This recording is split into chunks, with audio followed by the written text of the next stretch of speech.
Hi అండి, welcome to పొరిగింటి అమ్మ పలుకు రుచులు. మన వ్యూవర్స్ అందరికీ మరి మీ కుటుంబ సభ్యులకి హ్యాపీ న్యూ ఇయర్. ఈ కొత్త ఏడాది మీ అందరి జీవితాల్లో మరెన్నో సంతోషాలని మరెన్నో కమ్మని రుచులు తీసుకురావాలని మనస్ఫూర్తిగా కోరుకుంటున్నానండి. ముందే చలికాలం, పైగా న్యూ ఇయర్ అంటే ఖచ్చితంగా మంచి పార్టీ ప్లాన్ చేస్తుంటారు కదా. సో మీరు చేసుకునే పార్టీలోకి ఒక మంచి సైడ్ డిష్ నేను తీసుకొచ్చేసాను. ఈ రెసిపీ మీరు అన్నంలో తినొచ్చు, లేదంటే ఏదైనా పలాస్లోకి సైడ్ డిష్గా తినొచ్చు, లేదా మీ పార్టీలో కూడా యాడ్ చేసుకోవచ్చు.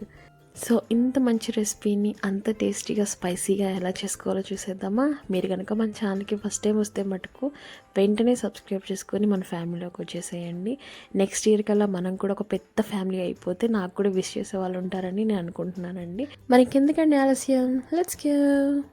దీనికోసం ముందుగా మనకు ఒక పెద్ద సైజు ఆనియన్ కావాలండి. అలానే ఒక మీడియం సైజ్ టొమాటో, ఒక 6-7 పచ్చిమిర్చి, దండిగా కొత్తిమీర కావాలి. అలానే కరివేపాకు, పుదీనా కూడా అన్నిటిని కూడా నీట్గా వాష్ చేసి తీసేసుకోండి. అలానే ఒక 2 స్పూన్ వచ్చేసి కారం కావాలి, 1.5 స్పూన్ అల్లం వెల్లుల్లి పేస్ట్, 1 స్పూన్ ధనియా పౌడర్, 1/2 స్పూన్ జీలకర్ర పౌడరు, అలానే ఒక 2 స్పూన్స్ వచ్చేసి సాల్ట్, పసుపు, 1.5 స్పూను అల్లం వెల్లుల్లి పేస్ట్ కావాలి. నేను ఇక్కడ చికెన్ వచ్చేసి 3/4 కేజీ తీసుకున్నాను. ఒక 3 to 4 టైమ్స్ నీట్గా పసుపు వేసి వాష్ చేసి తీసుకొని ఇందులో వచ్చేసి ముందుగా 1 స్పూన్ సాల్ట్, ఒక 2 స్పూన్ల కారం యాడ్ చేసుకున్నాను. అలానే 1 స్పూను అల్లం వెల్లుల్లి పేస్ట్ కూడా యాడ్ చేసుకుంటున్నానండి. ఇప్పుడు వచ్చేసి ఇందులోనే మనము ఒక 1/2 స్పూన్ పసుపు కూడా యాడ్ చేసుకోవాలి. అలానే ఒక 1/2 నిమ్మకాయ చెక్క ఉంటుంది కదా, అది కూడా పిండేసేసుకొని ఇప్పుడు దీని మొత్తాన్ని కూడా ఒకసారి కలిపేసేసుకొని ఇప్పుడు ఇందులోనే మనము ఆయిల్ వచ్చేసి ఒక 2 స్పూన్స్ వరకు యాడ్ చేసుకోవాలండి. ఆయిల్ వేయడం వల్ల ఏంటంటే మన చికెన్ త్వరగా మ్యారినేట్ అవడమే కాకుండా బాగా జ్యూసీగా ఉంటుంది. సో అందుకని చెప్పేసి ఆయిల్ కూడా యాడ్ చేసుకుంటే ఫ్లేవర్ బాగుంటుంది. సో ఇదంతా వేసేసిన తర్వాత మొత్తాన్ని కూడా బాగా ఒకసారి మిక్స్ చేసుకొని దీన్ని మొత్తాన్ని నేను వచ్చేసి ఒక 1/2 అవర్ కానీ 1 అవర్ కానీ ఫ్రిడ్జ్లో పెట్టేసుకున్నాను. మీరు కూడా వీలుంటే ఫ్రిడ్జ్లోనే పెట్టండి, లేదంటే బయటనే పెట్టేసినా పర్లేదు, మ్యారినేట్ అయిపోద్ది. ఓకేనా.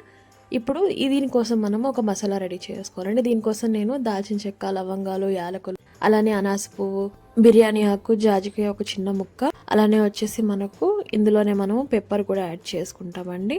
రాతి పువ్వు కూడా యాడ్ చేసుకోవాలి. వీటి మొత్తాన్ని కూడా మనం ఏంటంటే జాగ్రత్తగా మనం దీన్ని రోస్ట్ చేసుకోవాలి. ఇప్పుడు వీటన్నిటిని కూడా మనము జాగ్రత్తగా డ్రై రోస్ట్ చేసుకోవాలండి. నూనె అంత అవసరం లేదు, జస్ట్ నార్మల్గా రోస్ట్ చేసుకోండి, లో ఫ్లేమ్లో పెట్టేసుకొని. దీని మొత్తాన్ని కూడా వన్స్ కాస్త వేగిన తర్వాత మనకి ఏంటంటే మంచి స్మెల్ వస్తుంది కదా, ఆ టైంలో ఒక 5 స్పూన్ల మిరియాలు యాడ్ చేసుకోండి. ఇది వచ్చేసి మీరు ఈ కర్రీలోనే కాకుండా ఏట్లోనే యాడ్ చేసుకున్న చాలా బాగుంటుందండి, మంచి ఫ్లేవర్ ఉంటుంది. సో వన్స్ మొత్తం కూడా వేగిన తర్వాత ఫ్లేమ్ ఆఫ్ చేసుకొని వీటిని పూర్తిగా చల్లారనిచ్చేసేయండి. ఇవన్నీ కూడా చల్లారిన తర్వాత మనం దీని మొత్తాన్ని ఒక ఫైన్ పౌడర్లా చేసుకొని మీరు ఈ కర్రీలో కావచ్చు, పులావ్స్లో కావచ్చు, దేంట్లో వాడుకున్న చాలా బాగుంటుంది. ఇప్పుడు వచ్చేసి ప్యాన్ తీసుకొని అందులో ఆయిల్ వేసేసుకొని ఇప్పుడు ఇందులో కరివేపాకు యాడ్ చేసుకోండి. ఒక 2 రెబ్బల కరివేపాకు యాడ్ చేసుకొని అది వేగిన తర్వాత మనం ముందుగా కట్ చేసి పెట్టుకున్న ఆనియన్స్ కూడా యాడ్ చేసుకోవాలండి. ఆనియన్స్ సన్నగా కట్ చేసుకోండి, త్వరగా వేగడమే కాకుండా బాగుంటుంది. సో ఇవన్నీ వేసేసిన తర్వాత ఏంటంటే మనము వీటి మొత్తాన్ని కూడా మనము జస్ట్ మంచి ఎల్లోయిష్ కలర్, బ్రౌనిష్ కలర్ వచ్చేంత వరకు ఫ్రై చేసుకోవాలి. సో నేను చూపిస్తున్న విధంగా మధ్యలో కలుపుకుంటూ ఫ్రై చేసుకొని ఇప్పుడు ఇందులోనే ఒక టొమాటో తీసుకున్నాం కదా, అవి కూడా చిన్న ముక్కలు కట్ చేసుకుని యాడ్ చేసుకోండి. సో ఇదంతా కూడా మనం వేసేసిన తర్వాత కాస్త వేగనిచ్చేసి ఇప్పుడు ఇందులో మనం వచ్చేసి అల్లం పేస్ట్ యాడ్ చేస్తున్నాను. 1/2 స్పూన్ అల్లం పేస్ట్ యాడ్ చేస్తున్నాను అండి, అది అల్లం వెల్లుల్లి పేస్ట్. దీని మొత్తాన్ని మనము కాసేపు ఫ్రై చేసుకోవాలి, ఆయిల్లోనే నీట్గా బాగా వేగాలండి. టొమాటో కూడా పైన మొత్తం కూడా స్కిన్ ఊడిచ్చేసి బాగా మెత్తగా అయ్యేంత వరకు మనము దీని మొత్తాన్ని ఫ్రై చేసుకోవాలి. ఇప్పుడు ఇందులో వచ్చేసి ఒక 3 పచ్చిమిర్చి చీలికలు కూడా యాడ్ చేసుకోవాలి. ఇది కూడా యాడ్ చేసుకున్న తర్వాత మనము వీటి మొత్తాన్ని అదే ఆయిల్లో నీట్గా ఫ్రై చేసుకునేసి ఇలాగా కాసేపు ఒక 2-3 మినిట్స్ వేగిన తర్వాత ఇందులో మనం ముందుగా మ్యారినేట్ చేసి పెట్టేసుకున్న చికెన్ యాడ్ చేసుకోవాలి. ఆ చికెన్ వచ్చేసి నేను ఆల్రెడీ ఒక 1 అవర్ మ్యారినేట్ చేశానండి. సో ఇది మ్యారినేట్ చేసిన తర్వాత దీని మొత్తాన్ని ఒకసారి ఈ మొత్తం మన ఆనియన్, టొమాటో ఉంది కదా, ఇది మొత్తం కూడా నీట్గా కలిసేలాగా నేను మొత్తం కలిపేసేసుకుంటాను. జాగ్రత్తగా మొత్తం కలిపేసేసుకుని ఇప్పుడు దీన్ని మనం వాటర్ యాడ్ చేయకుండానే కాసేపు అలానే వదిలేయాలండి. ఇదంతా కూడా మనము వాటర్ యాడ్ చేయకుండానే ఉడకబెట్టుకోవాలి వీలైనంత వరకు. అడుగు అంటితే తప్ప వాటర్ యాడ్ చేయొద్దు. ఇప్పుడు మనం ఆల్రెడీ మ్యారినేట్ చేసాం కాబట్టి ఇందులోంచి కూడా మనకు వాటర్ వస్తుంది. సో అంతవరకు మనం ఏంటంటే దీన్ని ఫ్రై చేసుకుంటాము. ఇలాగా చికెన్ని మధ్య మధ్యలో కూడా కలుపుకుంటూ మనము చూసుకుంటూ ఉన్నామనుకుని ఫ్రై చేసుకుంటూ ఉంటే ఎక్కడ కూడా ఈవెన్గా మొత్తం కూడా కుక్ అవ్వడమే కాకుండా అడుగు అండేసి మాడిపోకుండా ఉంటుంది. సో కాసేపటికి మనకి ఇలాగా కొద్దిగా వాటర్ ఊరాయి కదండి, అలానే ఆయిల్ కూడా వస్తుంది. ఈ టైంలో కొద్దిగా పుదీనా కొత్తిమీర కూడా యాడ్ చేసుకుంటే ఫ్లేవర్ బాగుంటుంది, అంతా కూడా మిక్స్ అయ్యి. సో ఇప్పుడు ఇలాగ మనం కలుపుకుంటూ ఉడకనిచ్చేసి, నాకు మరీ ఎక్కువగా వాటర్ ఊరలేదండి. సో నేనేం చేస్తానంటే ఒక హాఫ్ గ్లాస్ వాటర్ యాడ్ చేసుకుంటున్నాను. మీకు కనుక వాటర్ ఎక్కువగానే ఊరాయనుకోండి కర్రీలోంచి, మీరైతే ఇంకా యాడ్ చేయొద్దు, అవే సరిపోతుంది. నాకు ఆల్రెడీ చాలా వరకు ఉడికింది, బట్ నేనేంటంటే నాకు మరీ సాఫ్ట్గా ఉంటే ఇష్టం. సో అంతవరకు నేను ఉడకాలని చెప్పేసి ఒక హాఫ్ గ్లాస్ వాటర్ యాడ్ చేసుకున్నాను.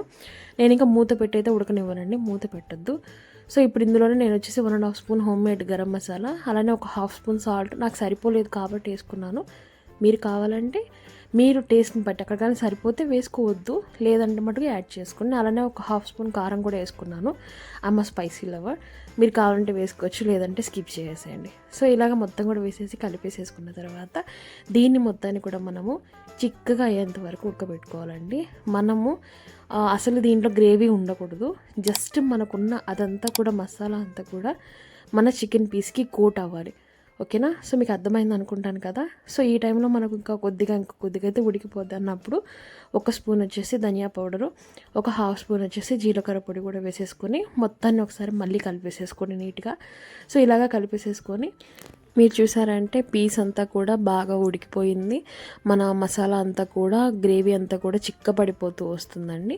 సో ఈ టైంలో ఏంటంటే మనము కాస్త పచ్చి కరివేపాకు, అలానే కొత్తిమీర, పుదీనా, అలానే ఒక 3 పచ్చిమిర్చి చీలికలు కూడా వేసుకుంటే ఫ్లేవర్ అయితే అదిరిపోద్దండి. సో ఇలా వేసేసుకొని జస్ట్ ఒకసారి కలపండి.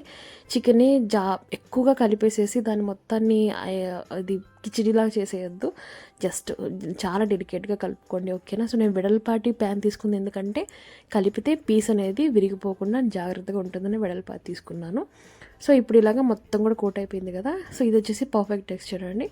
సో ఈ టైంలో నేను లాస్ట్లో దింపేసే ముందు ఏంటంటే కొద్దిగా నెయ్యి వేసేసుకుని ఇంకా ఫ్లేమ్ ఆఫ్ చేసుకున్నాను. చూసారు కదండి మన పెప్పర్ చికెన్ ఫ్రై ఎంత అద్భుతంగా తయారైపోయిందో, ఘాటుగా చాలా సాఫ్ట్గా అండ్ చాలా జ్యూసీగా ఉందండి. మీరు చూడొచ్చు ముక్క ఎంత సాఫ్ట్గా ఉడికిందో. సో మీరైతే వెంటనే వెళ్ళి న్యూ ఇయర్కి ఈ రెసిపీ ట్రై చేసేయండి. కొద్దిగా అక్కడక్కడ కోటైన మసాలాని ఆ రైస్లో కలుపుకొని తింటుంటే అది తిరిపోద్దండి. సో మరి ఇంకెందుకంటే ఆలస్యం, వెంటనే ఈ రెసిపీ ట్రై చేసేయండి. అలానే లైక్ చేయండి, షేర్ చేయండి, సబ్స్క్రైబ్ చేసుకొని మన ఫ్యామిలీలోకి వచ్చేయండి. Thanks for watching, bye.